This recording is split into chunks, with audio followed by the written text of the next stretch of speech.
Ya, sekarang kita membahas mengenai organisasi pergerakan nasional. Latar belakangnya adalah, di Indonesia pada saat itu diterapkan suatu kebijakan yang namanya politik etis. Nah, politik etis ini salah satunya adalah edukasi. Nah, edukasi ini kemudian melahirkan kalangan intelektual di Indonesia, yang kalangan intelektual ini memahami ideologi-ideologi pergerakan.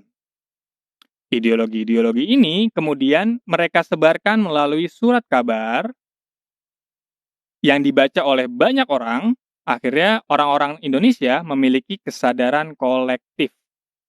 Oke, dari sini mereka kemudian membentuk organisasi. Oke, nah terus kemudian ada lagi nih faktor eksternalnya. Tadi internal, sekarang kita eksternal. Tahun 1905, Jepang menang perang melawan Rusia. Nah, peristiwa ini, itu membangkitkan semangat orang-orang Asia bahwa mereka bisa menang dari orang-orang Eropa. Oke? Nah, lalu kemudian ada apa aja nih organisasinya? Kita bisa lihat ada Yong Batakse, ada Yong Sumatranen, ada Budi Utomo, ada Yong Celebes, Sarekat Islam, Yong Minahasa, dan Yong Ambon. Ini contoh-contohnya aja ya. Nah, ada lagi yang menarik nih. Kita lihat, di Belanda ada Perhimpunan Indonesia. Perhimpunan Indonesia ini merupakan organisasi pelajar-pelajar atau mahasiswa Indonesia yang ada di Belanda. Nah, masa ini disebut dengan pergerakan nasional, terhitung dari 1901 sampai dengan 1942. Ya, kita lihat sekarang sifat organisasinya.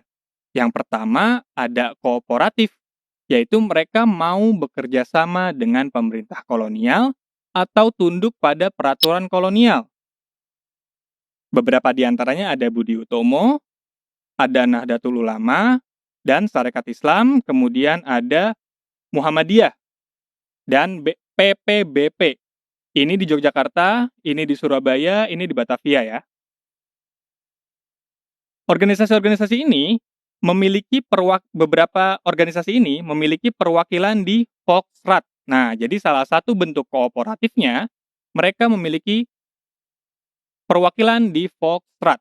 Oke. Nah, kecuali Muhammadiyah dan NU ya, karena mereka organisasi keagamaan. Oke, kita lanjut. Kemudian ada non-kooperatif. Artinya mereka tidak mau bekerja sama dengan pemerintah kolonial. Ada apa aja nih? Ada PNI atau Partai Nasional Indonesia. Lalu kemudian ada PKI, Partai Komunis Indonesia, dan ada Insulinde. Nah, Insulinde ada di Batavia, kemudian PNI ada di Bandung, PKI ada di Semarang. Kemudian kita lihat nih, kenapa mereka non-kooperatif? Karena contohnya PKI, mereka memperjuangkan masyarakat kelas bawah. Kemudian PNI, mereka memperjuangkan kemerdekaan Indonesia. Kemudian ada Insulinde, mereka memperjuangkan rakyat Indo-Belanda. Jadi mereka perpaduan antara orang-orang Indonesia dengan orang-orang Belanda. Ini disebut dengan organisasi yang non-kooperatif. Oke? Nah, ada nih. Kemudian, yang di Belanda, Perhimpunan Indonesia, itu masuk ke organisasi non-kooperatif. Mereka sering mengkritik kebijakan pemerintah Belanda terhadap negeri jajahannya, yaitu Indonesia. Nah, organisasi-organisasi ini biasa disebut dengan organisasi radikal.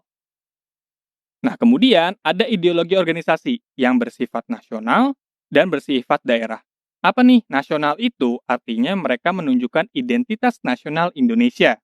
Contohnya, ada PPPI, PNI, dan Perhimpunan Indonesia.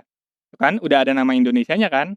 Ini PPPI ini namanya Persatuan Pelajar-Pelajar Indonesia. PNI Partai Nasional Indonesia, dan PI ini Perhimpunan Indonesia. Oke, mereka sudah menunjukkan nih identitas keindonesiaannya. Itu artinya organisasi nasional. Kemudian ada organisasi yang kedaerahan. Ini biasanya menyebutkan nama sukunya di belakangnya nih. Contohnya Yong Batakse untuk organisasi pemuda Batak, Yong Sumatranen untuk organisasi orang Sumatera, dan Yong Celebes untuk organisasi orang Sulawesi. Nah, yang menarik coba misal ini sering muncul di SBM nih. Alasan pendirian Yong Batakse adalah karena di Yong Sumatranen didominasi oleh orang-orang Minangkabau. Makanya mereka membentuk organisasi Yong Batakse yang terpisah dari Yong Sumatranen. Seperti itu. Terus sering muncul tuh. Nah, sentimen kedaerahan masih kental di sini teman-teman. Maka dari itu, organisasi kedaerahan juga bisa dibilang sangat banyak di sini. Karena masih memikirkan daerah masing-masing. Oke. Nah, sekarang kita lihat ideologi yang universal. Apa tuh maksudnya universal? Universal itu merupakan organisasi yang sedang populer pada saat itu. Ada beberapa di antaranya nih. Yang pertama ada ideologi pan-Islamisme. Pan-Islamisme itu merupakan organisasi yang berideologi Islam. Contohnya ada PUSA, Persatuan Ulama Seluruh Aceh, Muhammadiyah, Nahdlatul Ulama, dan Sarekat Islam.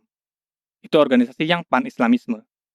Kemudian ada organisasi sosialisme, artinya organisasi yang memperjuangkan masyarakat kelas bawah, yaitu ada PKI di Semarang. Ya.